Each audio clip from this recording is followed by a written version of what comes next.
Welcome to episode 4 of the Last Pack podcast. It is me again, Matt, back with my co-host Joel. What's up, man? Not a lot. Just had some shows this weekend. Okay. We had some auctions going on. Yeah, there's more going on, I feel like, over the last week. I wasn't doing the show thing, but we'll talk a little bit about some of the big auctions. Goldin.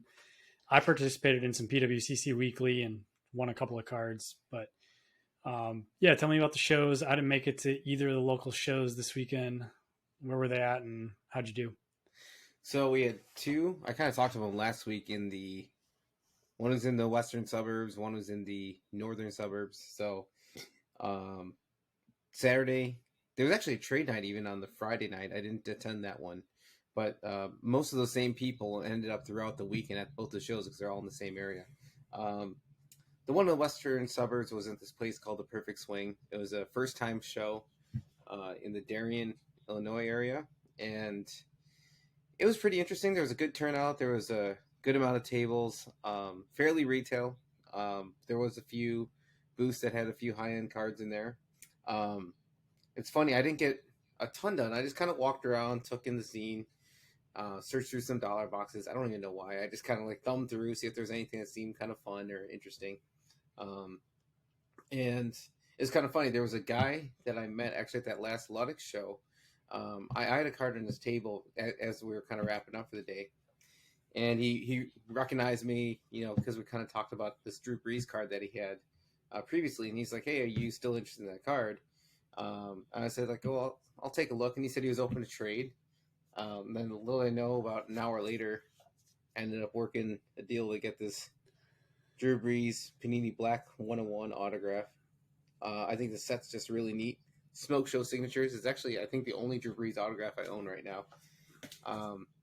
I've been looking for something Drew Brees for a while. I didn't necessarily want something that expensive per se, but I just thought it kind of caught my eye, and just, I don't know. I kind of felt like the stuff he was taking from me, it was good value, but at the same time, I was into the cards I trade away at decent enough price, and I just felt good enough with what I got it at. So overall, that was the main thing I really did there at the Darien show.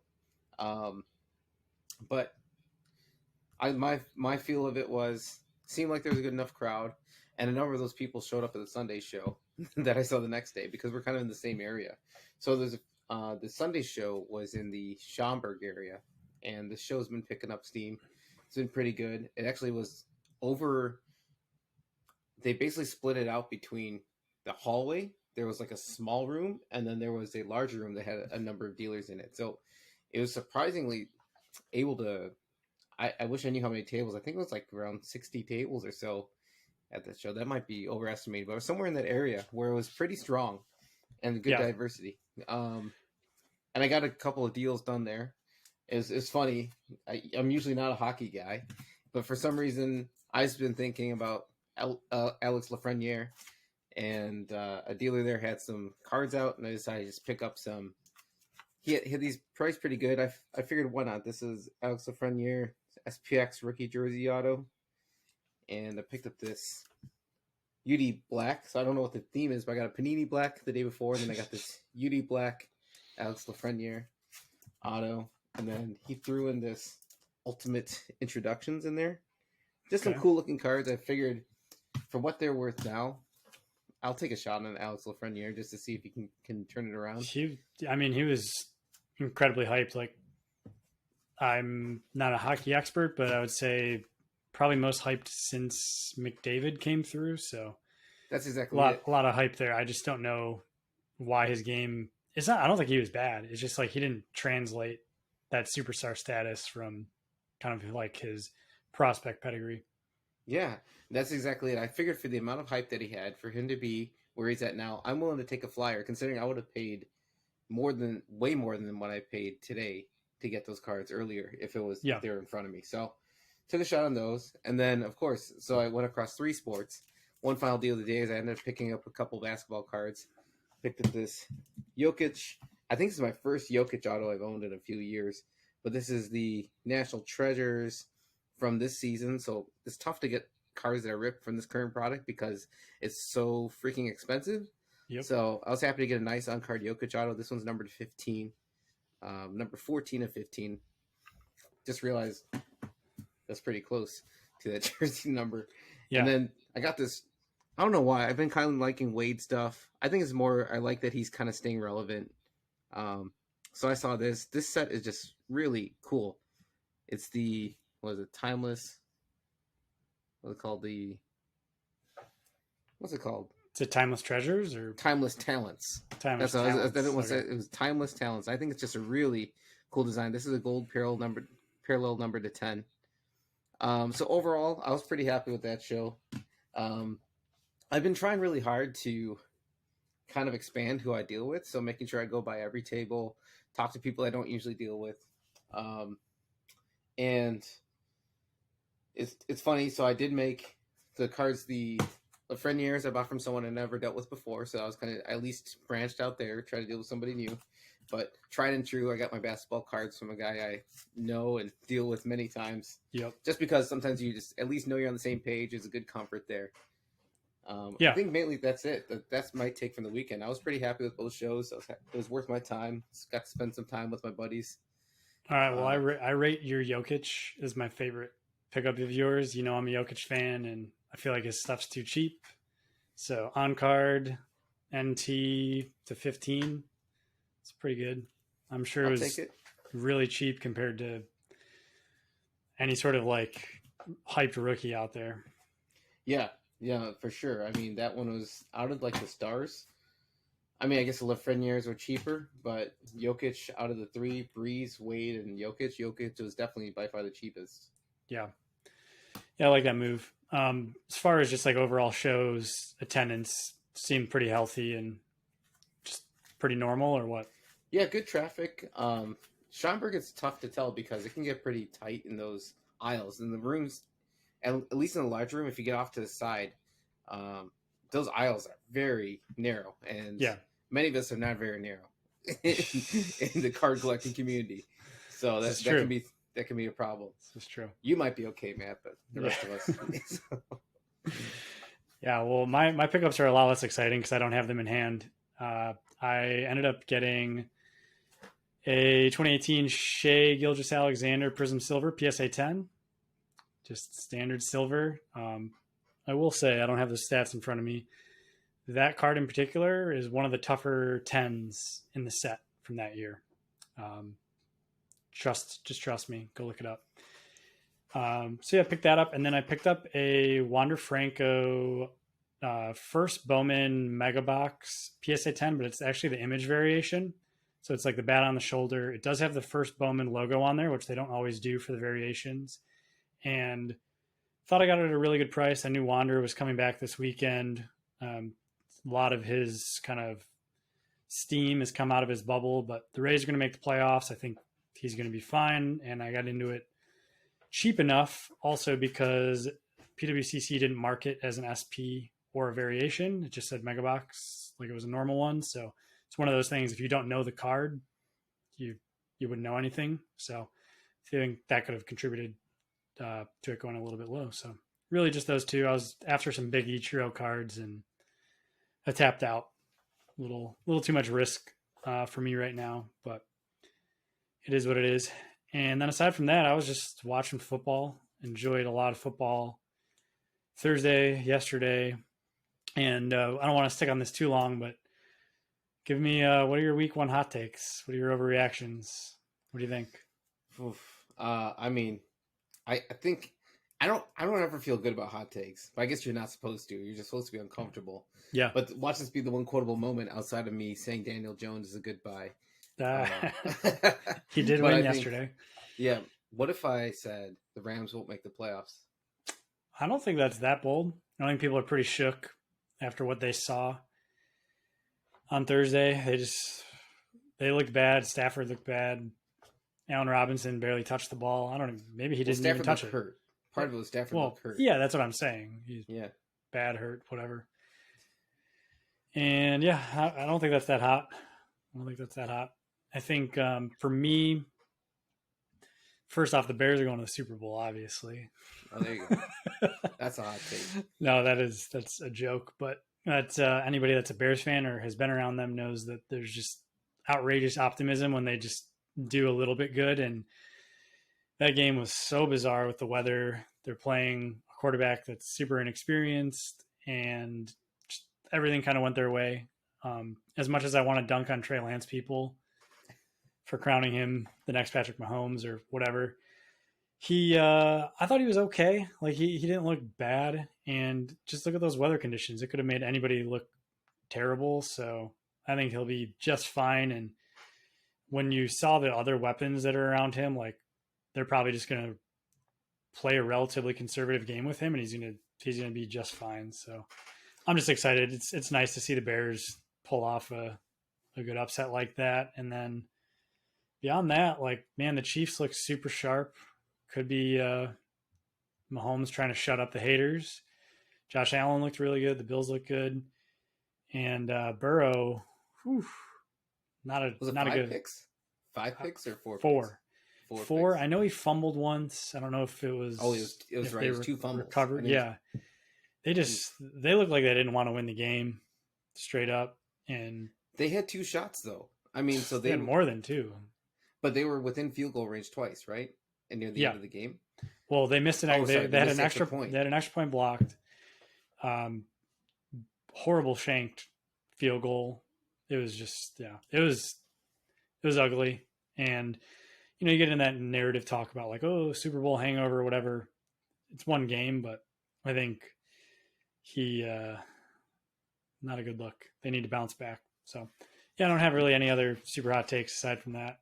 It's funny that you mentioned the Bears, and I was going to say in a retort that the Bears are great in bad weather, and then I realized the 2006 Super Bowl was the Bears getting crushed by Peyton Manning and the Colts in that mess of a Super Bowl with Rex Grossman. Rex, baby. Even though Devin Hester gave us so much hope. Yep. But yeah, no, I'm excited. It's fun to have football back. It's fun to see all of the hype that went into football cards this season. Guys have to actually perform now, and as we know, there's so few that actually punch through and like live up to the expectations. So it'll be interesting to see how the market turns, if people are dumping cards, and if we see these wild like 50% swings and guys that got hyped and don't perform. So I really want to see what Russell Wilson does tonight. It sounds right now, I'm just checking the scores, 10-17 in favor of the Seahawks going into the half. So I'm just still 55 seconds left in the second. Hopefully him practicing those high fives that I saw that video of, hopefully him practicing being a human and relatable works for him this week. I don't know. I didn't like hearing the Seahawks fans boo him though. I don't feel like he deserves that. Nah, I agree. Yeah. I think that's BS. He's giving them too much. Anyway, let's move on. News and industry topics. Got just a few topics to talk about this week. The first, want to kick off, big announcement if you're into the grading situation. PSA lowered their bulk rate down from $30 to $22. The only kind of gotchas are you have to send a minimum of 25 cards, and they have it separated as a 1995 to present and 1995 to earlier. So this came on the heels of the collector's special that they did for the National, lasted about a month, where they did $18 a card bulk, but that was very temporary. So Joel, what do you think about this change? Does it change much for you? Do you think it, invigorates the hobby a little bit to make grading seem more affordable, or do you just think it's not that big of a difference going from 20 to 30 to 22? No, $8 is a lot. I mean, that's a few. You think every few cards, that's an extra card that you can grade. One thing that popped today, I think I mentioned today, my national special from bulk grading just popped, and so that was the $18 per special. I submitted 23 cards. Yep. I think my gem rate on that order was probably about 35-40%, which actually has been strong compared to what we've seen lately. And I didn't maybe for you. Well, yeah. I mean, I didn't really pick it apart too much. I did kind of look over a few that I wanted to make sure to submit. I don't know if you remember, I had a few of those Fleary X Jordans and LeBrons and Kobe's from 2006. I ended up gemming one of the Jordans, and then I got 9s on 2 LeBrons, 9s on a couple more Jordans, I Yep. think just the Jordan alone, I think may cover the grading fees. That's pretty good. Yeah, along with that, had a good number of other tens that were pretty solid. And I'll tell you this, just from that question you asked, me getting that order to pop, seeing I didn't pay a ton, and like I didn't get upcharged because there were cards within the range or close enough to the range. It made me feel good. Like, and I feel like, oh wait, I got some new stuff, some new inventory that will be with me by this weekend. I was this past weekend coming into today before I got the order. I was feeling like, man, I'm kind of like feel like my inventory is getting stale, Yeah. you know. And so right there, I think is exactly your answer. Like, I finally I got some reinvigorated cards coming back to me. They don't look like raw cards anymore. I got their nice graded cases come back to me. They're almost like fresh cards. I'll put them out. I'm sure I'll sell a few Yep. and might bring in some inventory. So yeah, that creates a turnover. So the $22 is a great entry point. I mean, it's only $4 more than 18. You can get I think a minimum 25 card order Yep. for that.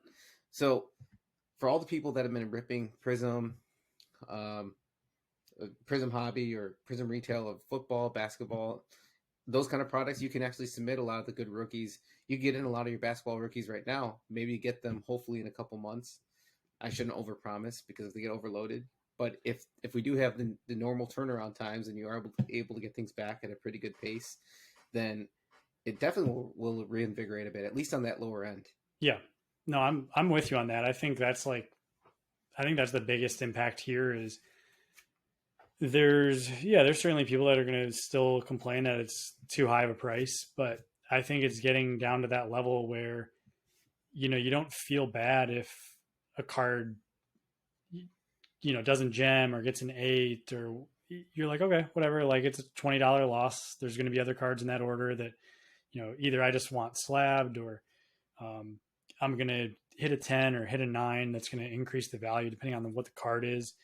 And like you said, it's going to allow people to play a little bit of that grade and flip game, put cards that might have been true PC cards that they've been waiting a while because it wasn't a super valuable card. And they're like, okay, finally, like I feel that this is an appropriate dollar amount for me to send this card in and get back, because they weren't going to pay $50 before, and then not even 30. So yeah, I think it's good. Overall, I think it'll be very interesting to see how many cards PSA is getting.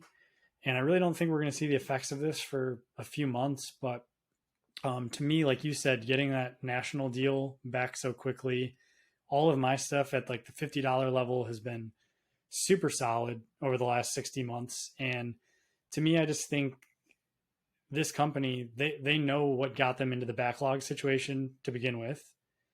And if they weren't somewhat confident that they're going to be able to meet a reasonable amount of time, which I think they're saying 120 to 150 days, they wouldn't be doing this. So it's I'm confident that cards I'm about to send my first bulk, I think next week, that I'll probably have it early part of next year. And it's just exciting to know that like I can get back into that flow again. It's making me dig out cards that I've been holding back, and it's also making me look more at picking up raw cards that I want to grade in the even like $25 to $50 range, because to me some of those cards could be worth it if I want to get them graded. So What I'm about excited those about it. people out there with their SGC and CSG slabs and Yeah, HGA slabs? I mean, I think that's really interesting. I think the fact, like, if you go through a group subber right now with SGC, you can get $23 a card. So it's essentially the same price.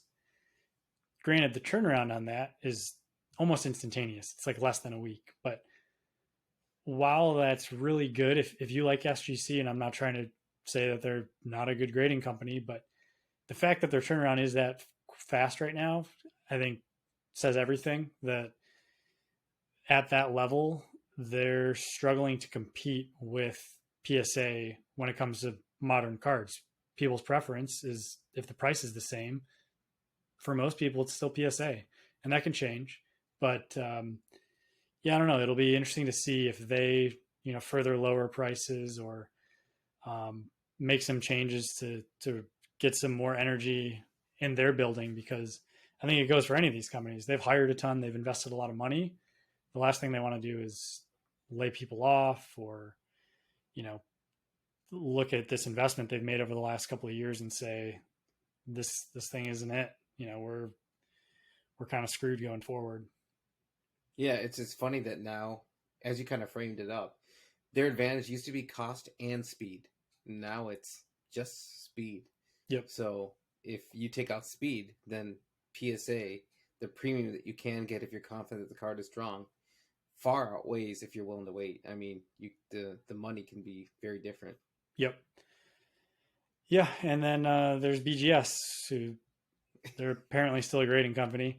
I think they're at their economy is at $25 for no subgrades, $35 for subgrades. So that's just out of the question to me at this point. Like, I don't really know what card you would send at that level for that price. I don't know. I guess it's always that game of like the in between PSA 9/10 kind of card, and do you go for the gem at 9.5? Especially with the patch cards, it seems like I'd pay less for the company that tells me when they receive their package and get the PSA 9. All right. I'm clearly not a big BGS guy these days. They have a lot to prove if they're going to continue to be relevant, in my opinion. So, yeah, they'll make some strides, especially with their VHS company purchases. Yeah. NFTs. I don't even know, digital collectibles. They're just throwing buzzwords up against a wall and saying, "That's going to bring in some energy. Let's do it, guys." Yeah, it's hard because I really like some people. Some people I've met over the years at BGS. They've been good to me, but yeah, they definitely need to make some strides if they're going to keep up, and they got some work to do. Yep. All right, moving on. We had the Goldin September Elite auction end Saturday night. That's one we talked about before. Again, this is an auction that has a lot more higher end cards, fewer lots in general. So there's just a bunch of cards where you can pay more attention.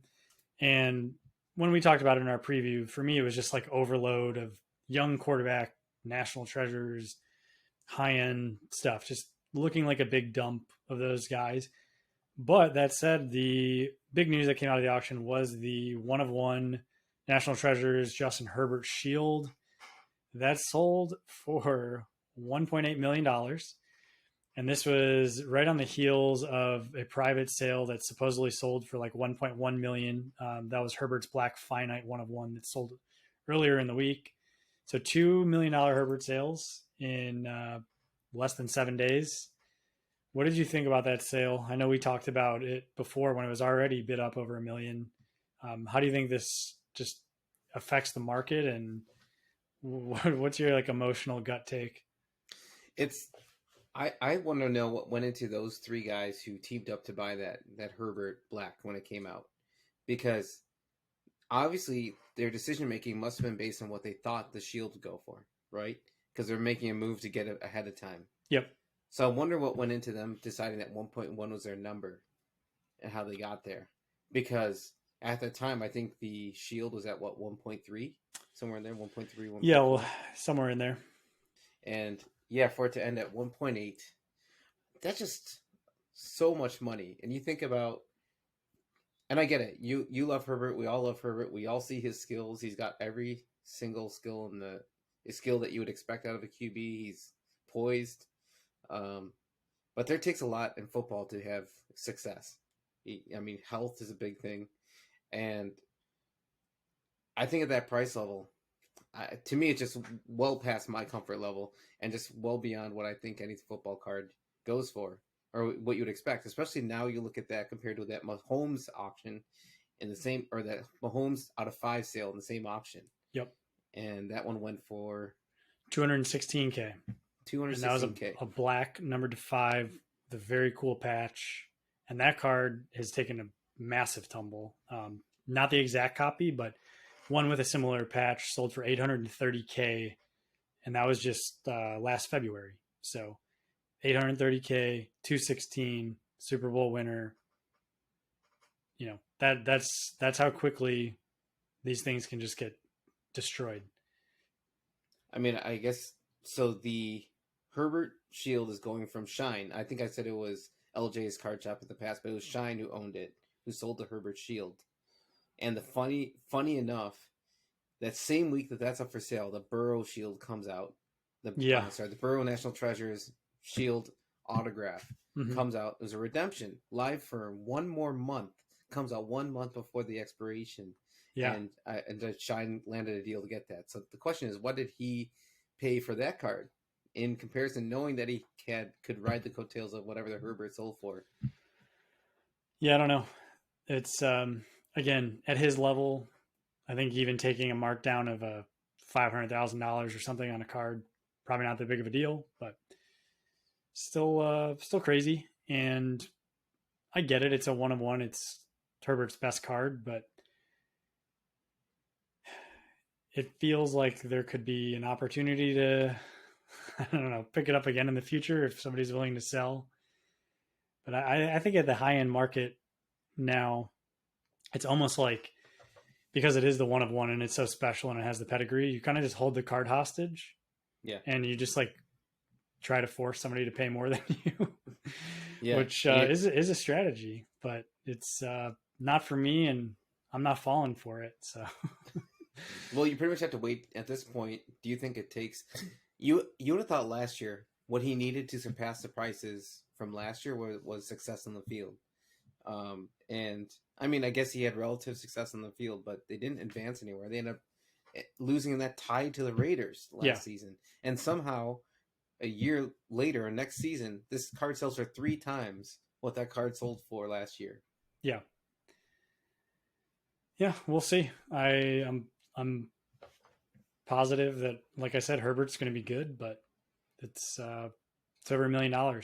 So we'll see how that all goes down and how that impacts the high end market. I'd like to see if a big Burrow comes out, or some other, like if there's a Black Finite 1-of-1, or some of these really, really high end young quarterback cards, if this just kind of like moves everybody up a little bit, especially if they have a good performance this season. But unfortunately, a lot of those cards, like you were just saying, that Burrow just getting pulled, a lot of them probably haven't been pulled just because, again, the wax is too expensive for normal people to rip it. And so there's so many big cards that are just hidden in boxes, and it stinks because there's a lot of excitement there when these cards get pulled. I wonder if the Burrow Black is still available. I don't think I've seen that one anywhere. So if it is, it's somebody that's private, but who knows? Yeah. Anyway, I wanted to highlight just a few other big sales. One that caught my eye just because I feel like he's like the Josh Allen hype for basketball right now, where he's just kind of like hasn't gone down this offseason, and that's Anthony Edwards. He had a National Treasures RPA to 99 in a PSA 1010 slab, so nearly impossible grade to get. That's over $192,000. So Ant-Man, massive, massive card. Pretty cool patch on there. But I thought that one was notable because I think he is like the guy that people are front running into this season and want to see that like big jump, maybe like a Ja Morant type jump in terms of hobby pricing, or maybe he'll even surpass him. Who knows? What do you think of that sale? Any thoughts? I think it's pretty strong. I was actually trying to compare it to the Justin Herbert. I was looking for a PSA 1010 of the Herbert NTRP, and I can't find one. The only thing I can find is a PSA 10 of the first off the line that sold in July for $228K. So if that's the case, I guess that it's pretty similar, right? You would think that what would you think a PSA 1010 of the out of 99 would do versus the FOTL? Maybe like 120? I don't know. I feel like with all of the different NT parallels now, it's so confused. It's just kind of screwed up. Yeah. Like that's why like the 99 is nice, because you have the largest sample size. It's kind of the baseline. It's the one that's respected.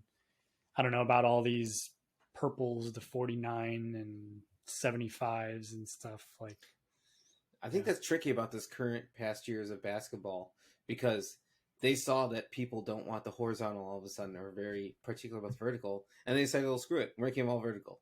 Yep. And so you have all these different vertical parallels. So now will people just be like, well, this one has purple foil, this one has gold foil. Yeah. In my opinion, I don't really care as much about the numbering as I do the quality of the patch and the quality of the auto. Mm-hmm. Like if somebody was to say to me, hey, here's my purple to 49 and here's my, number to 99, but the patch or the auto is better on the 99, I'm probably just going to take that one. That's the way I would approach it. Like I at that point I'm buying the card. I'm not just going, Yeah. oh well, this arbitrary serial number says it's better. Like I'm actually looking and saying, oh, that's just a better looking piece. So that's how I kind of approach it right now. It's interesting. I think in my past self would have preferred the rarity.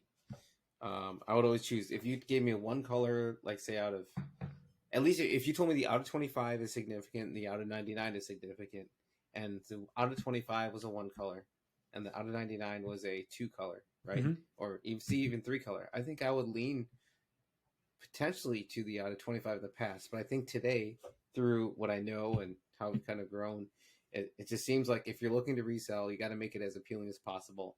So since the patch is such a big part of the card, it just you have to consider the patch because that will dominate because eye appeal is so big on those high end cards. Yep. Yeah, that's where I'm at. And it kind of contradicts how our approach would be to shiny stuff because when it comes to shiny stuff, I'm like, oh, gold to 10? Man, the card's way cooler than a to 49. But they're different. Yeah, well, it's not the focus. The focus of those cards is the numbering yes, and the color. exactly. Right? Yep. Yep. Okay, moving on to some other sales. Talk the bad because just like every big auction now, there's a lot of bad. And one that's been a consistent theme is Brady contenders. Just people stop auctioning these things.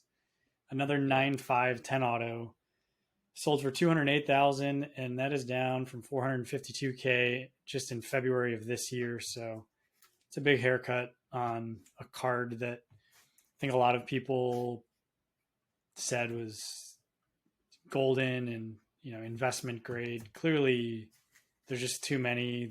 They're getting run constantly, and it's probably just going to keep going down until they stop hitting the auction block. Moving on, yeah, we already talked about the Mahomes black RPA to 5. That thing just getting murdered.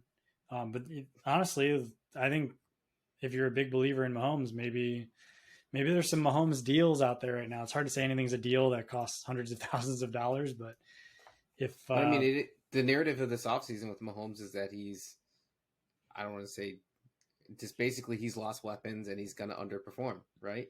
Yep. That was there's so many people fading Mahomes, moving it to Herbert and Burrow and whatever the other prospects were, some of these 2021 guys. But here comes Mahomes, week 1, 5 touchdowns. Right. It just beat down. I think Mahomes will be just fine. It's just a matter of how overvalued were his cards and where are you comfortable buying these and feeling like you're getting to a floor or you're getting good value. And I would hope that the people buying these cards now, they're actually trying to hold them because that's just a whole nother component of the market that is really tough right now. Nobody wants to hold a card for even 3-6 months. It's all, I'm going to buy it. I'm going to move it. I'm going to buy it. I'm going to move it. Some of these big cards, they shouldn't see the light of the day. Like we shouldn't see another Mahomes to 5 sell for a while, in my opinion. And I wonder if that went into the thinking before. When these cards went at such high prices, did anyone expect to see these cards come back up for sale so fast? Especially the same copy? Like this out of 5 Mahomes. Who would have thought it would have sold over and over and over again? Yeah. Yeah, I don't know. I think that was just like a sign of the times. And, hopefully we're getting to a point now where the people that are kind of like dumping for a loss, that's cycling through. And we're going to just start to see people that bought say, all right, I actually believe in this thing. I'm going to hold it for years, or I don't even care. I'm just keeping the card because I think that'll overall just be good for the market. And we don't have to see a Mahomes to 99, multiple to 99s in every major auction. The other thing I did want to point out though was there's a 2017 National Treasures Mahomes. So it's his rookie year and it's the rookie gloves, but it is a shield, an NFL shield on card auto, 1 of 1 rookie for Mahomes. That was started at $100,000, received no bids. So It's rejected. That's a tough conversation, I'm sure, between the person that was handling that consignment and the person that sent it in, because Well, here's the thing, now though. that's like a scarlet letter to me on that card, because Well, anybody that's going to want to buy that card in the future goes, dude, you couldn't get a bid at 100K, so I'm going to lowball you now. I mean, unless this person has a special deal with Goldin, I think Goldin will run it right back. They might not send that card back to the owner, depending on your agreement. So that might end up being in the next auction, and they'll lower the starting bid against, even if the buyer doesn't necessarily agree to it. I mean, if you're liquidating, that's great, but that just hurts the price of the card. You've just bid against yourself. And yeah, I don't know. I thought that was an interesting one. Obviously, it's not like a premier piece of National Treasures, but still a 101. And 2017 to 2020 National Treasures football, probably like there's fewer 101s, I would say, just based off of all of the various Trevor Lawrence 101s that went in this auction. So I'm just surprised they let that seller start at 100K on that card. Somebody was wrong. Yeah. Somebody was wrong. Yeah. Well, maybe they would have been right last year. Right. Okay. I think that's enough for Goldin. We will see what PWCC Premier brings us. That just went live. I really haven't even looked at it yet. All I know is there's a lot more than normal, which is, you could frame it one way. More people are trying to use PWCC versus Goldin, or there's a lot more people just trying to move these high-end cards and turn and burn. So we will look that over whenever it does close. And I think that's a week and a half from now, 2 weeks-ish. Final news and industry topic. We're not going to hit this one too hard, but this got a little bit of kind of, I would say, like hobby backlash. And that is the launch of Arena, which is Derek Jeter's marketplace he's involved in. It's a card marketplace where you can vault your cards, you can buy, sell, and trade. The trading component is emphasized, that you can actually do trades through that platform, so you can offer somebody cards in your vault against theirs. I haven't really played around with it, so I don't know exactly how it works.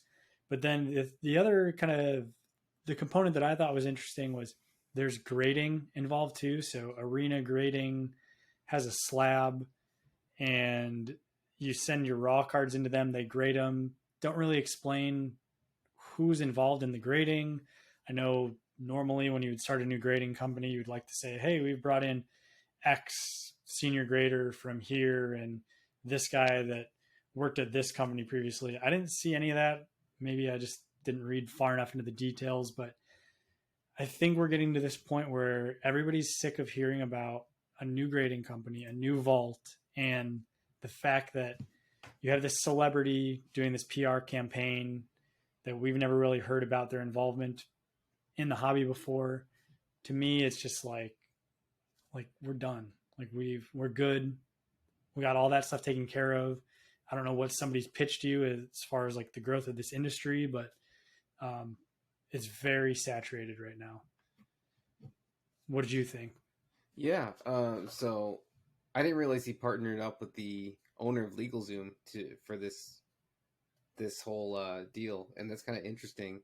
So it sounds like the owner of LegalZoom, I believe his name's Brian Lee, is into cards, or at least he kind of stated he's into cards, but his favorite card is this card of Chloe Kim. And I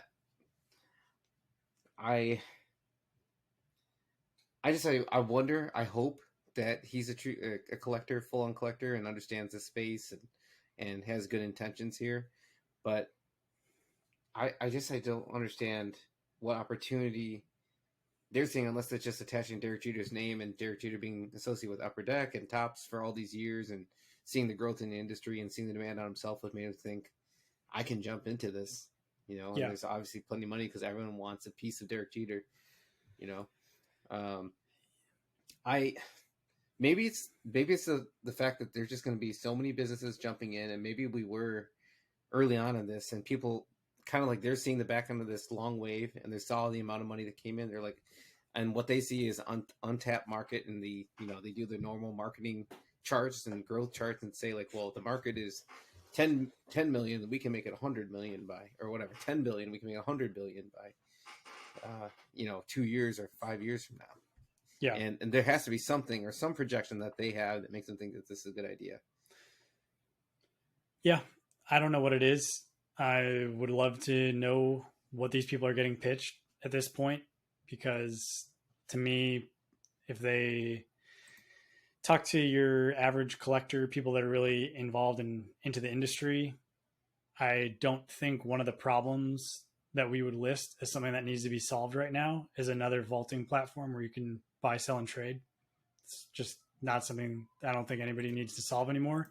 We have a lot of competing places doing the same thing right now, whether it's alt, whether it's PWCC, whether it's Goldin launching their vault, eBay, BG, Beckett now.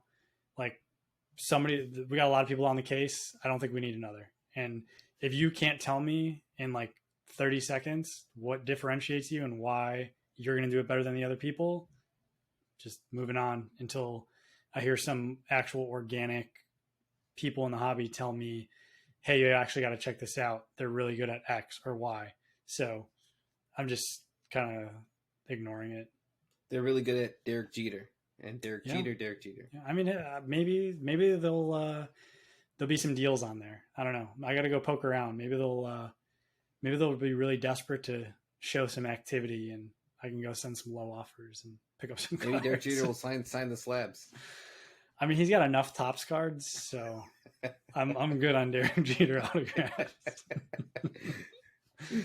But yeah, no, that is it. Hopefully next week we don't have any more news about any new grading companies or marketplaces. But I'm out on that for the time being. So I don't know. I think you're going to be in, and you're going to find some steals, and you're going to be eating so well for a while. I won't be talking about it. Anyway, long discussion. We want to talk this week a little bit, kind of going back to the card show that Joel was talking about in our introduction, just talking about what he was up to this week. And we're going to talk about dealing with younger collectors in the hobby. So anybody that's been to shows or watched his content, you see there's a lot of different kids ranging in age, kind of their ability to negotiate. Some seem more innocent than others, while some you're like, man, this kid's too sharp. Like, I have no deals to be had. But I think it is an interesting discussion to have if you're a dealer and you're making a deal with a young collector. How should you approach it? What you should be thinking about? And I want Joel to kind of kick it off and talk through a scenario that he saw happen at a show this past weekend, and we're just going to discuss and talk through it a bit. Yeah, it's funny. I think I was stumbling a little bit early on when I was talking about the show and experiences, because I wanted to save this for our longer discussion. What happened was I was at this local show. There was a dealer. I was looking through some of his dollar boxes, just looking for some cool cards or something interesting.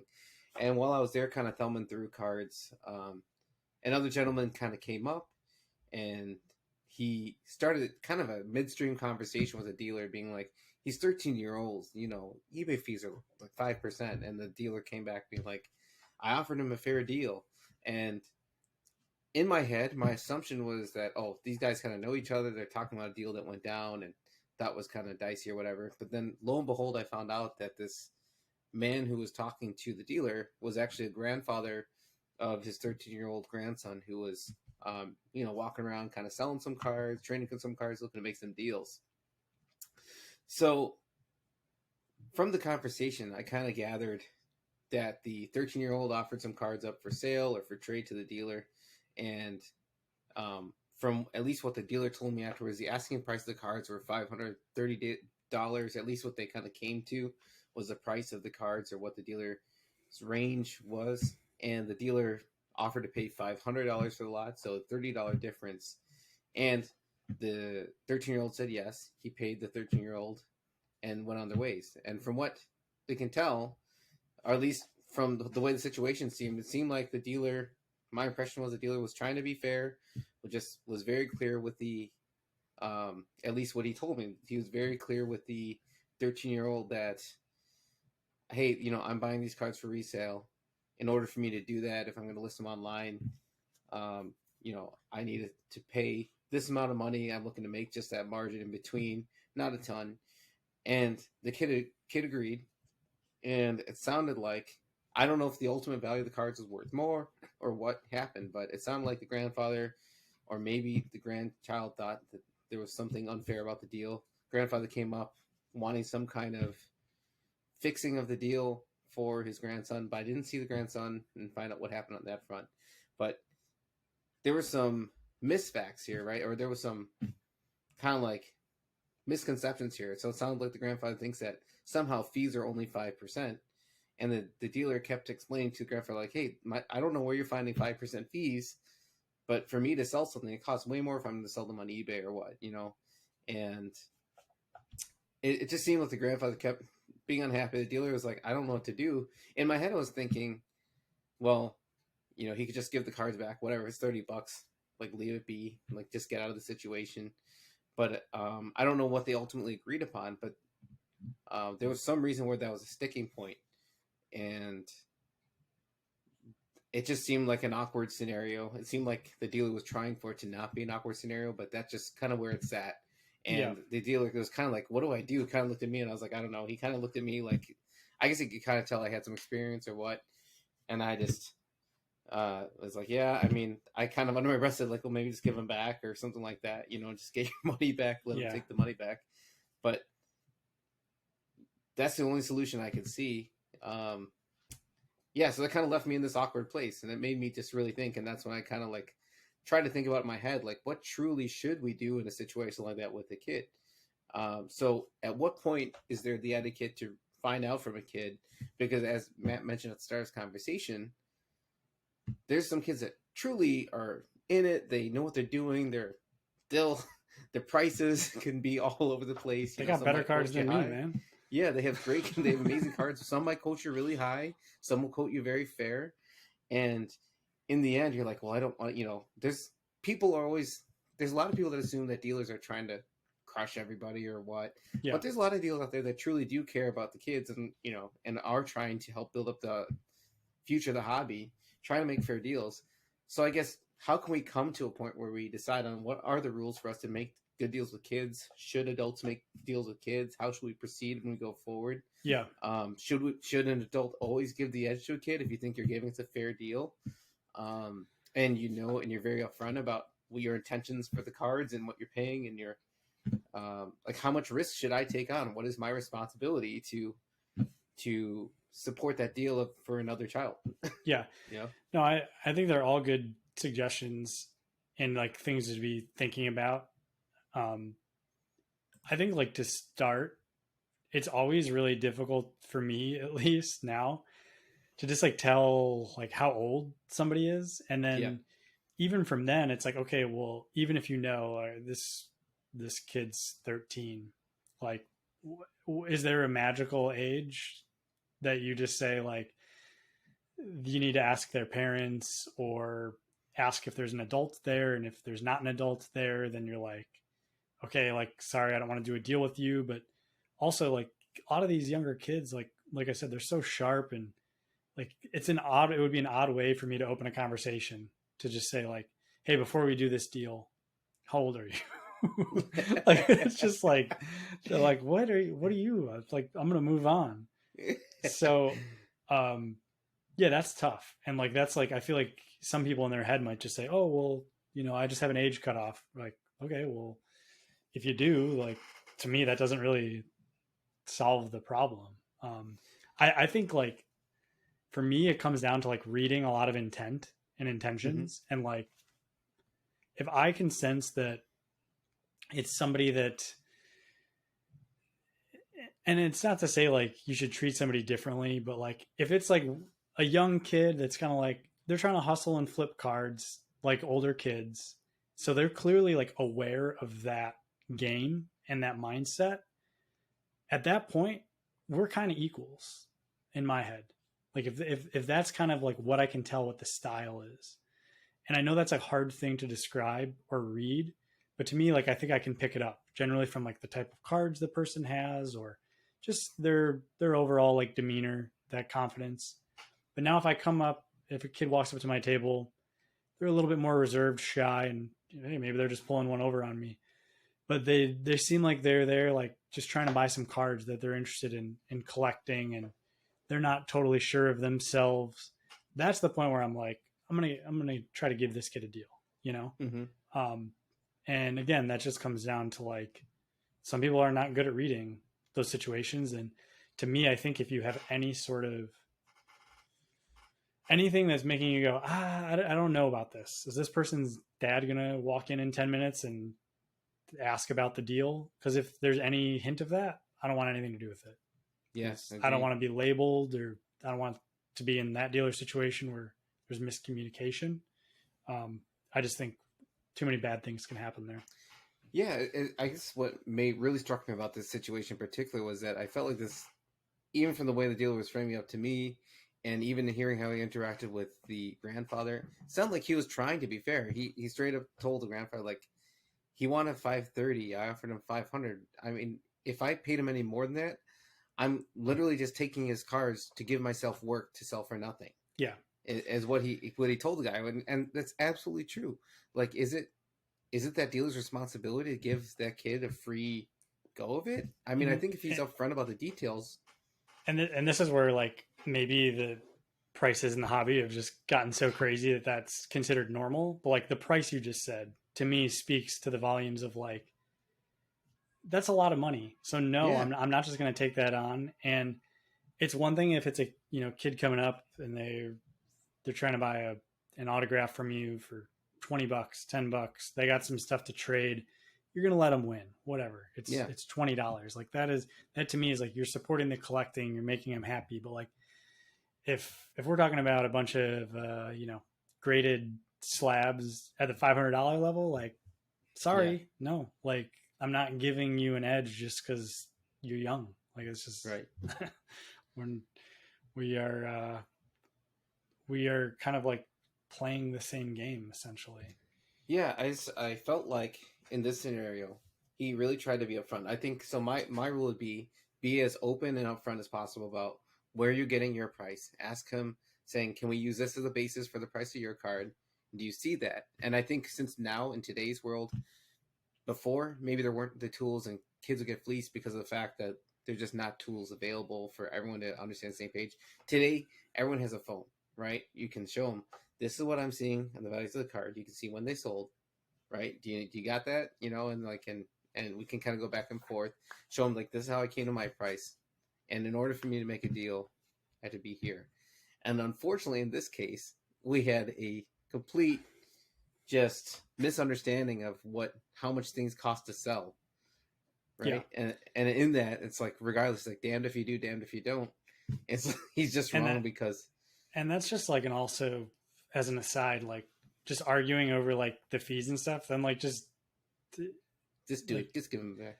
Yeah, just give them back. Like it's just this is just it's whatever. Like you just move on, and you can feel better not having taken that money, and maybe there's less of that heat of that grudge there.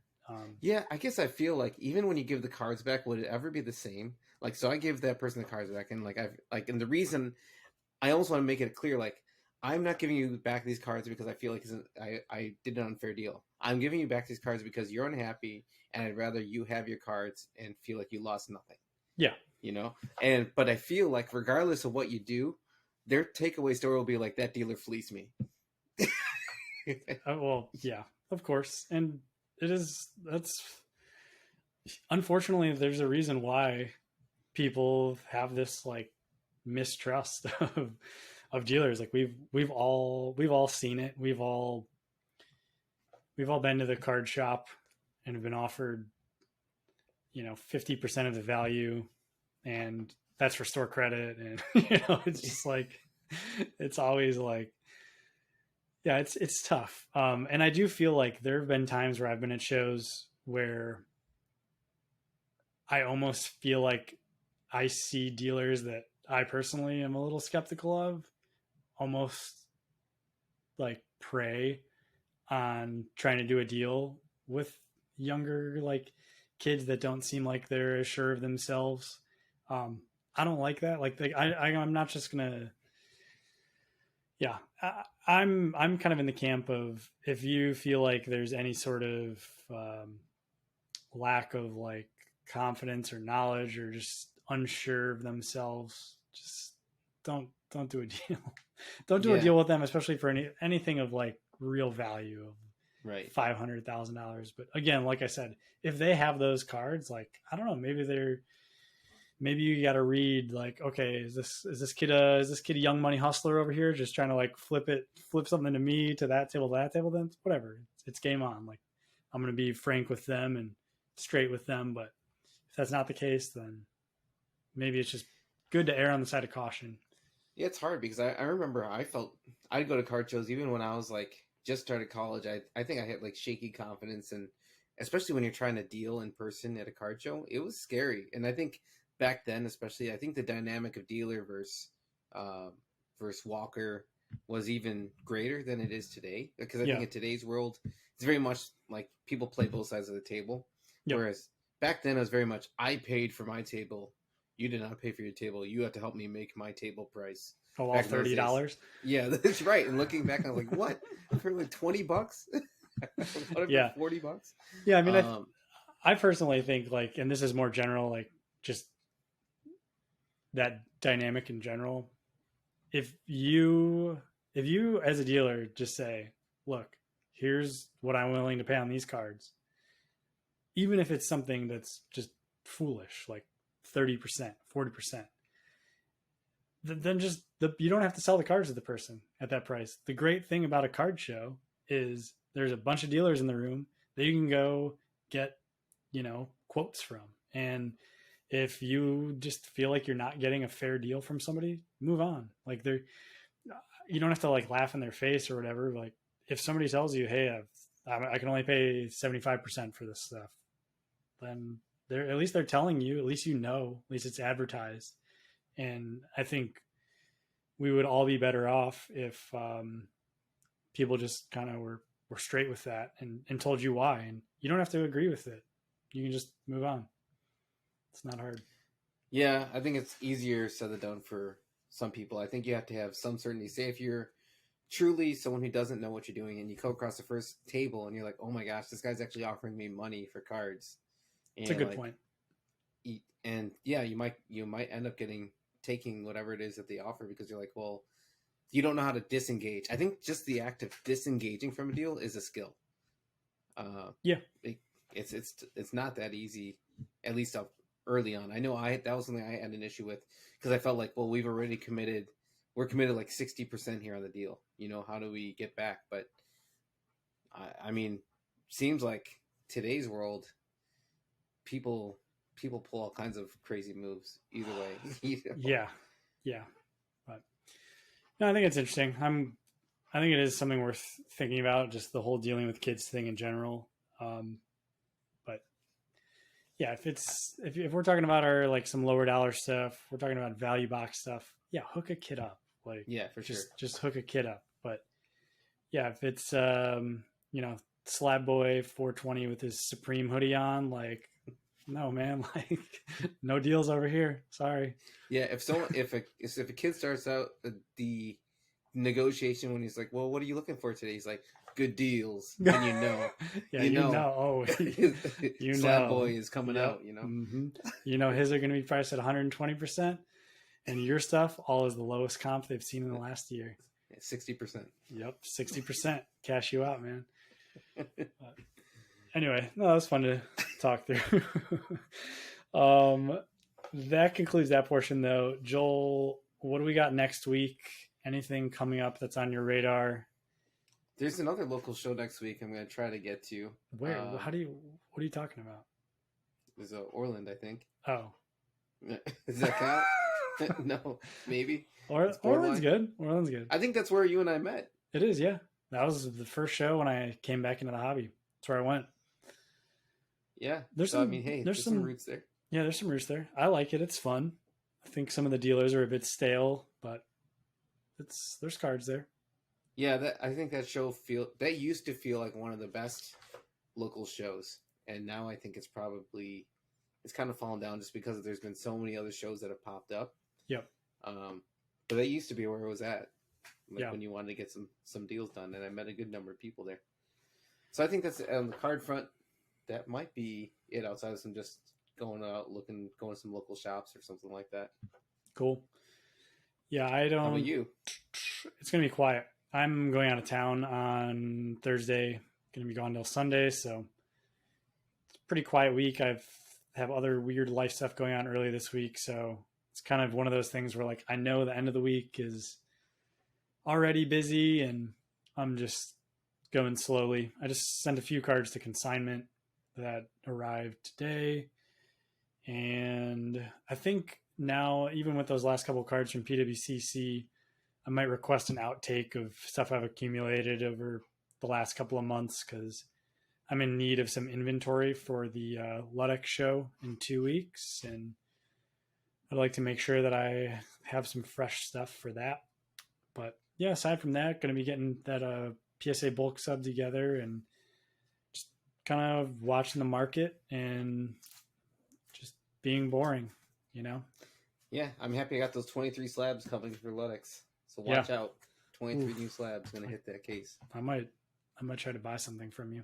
There might be some good stuff in there. Yep. Okay. That is it for this week. Again, this was episode 4. Thanks again. If you've listened all this way, please subscribe on YouTube. Give us a like. Follow us on any place you get your podcasts, including now Apple Podcasts. We're on there. We're on Spotify. We're on Amazon Music. So please follow us on any of those places. Make sure you download, listen, and if you have time, give us a review. Those can be helpful. We are going to start trying to promote this here over the next few weeks, now that we've worked some of the kinks out and just practicing our skills. So hopefully just better stuff from here. And we're excited to see if we can get some more formal segments, bring on some guests, and just have fun talking cards.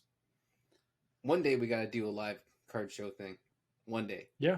We'll do some content surrounding this next Ludic show. Ooh. We'll do something. So. Don't make promises you can't keep. Yeah, stay tuned. All right. That's it, though. Everybody have a good night, Joel, and we will talk to everybody next week. All right. See y'all.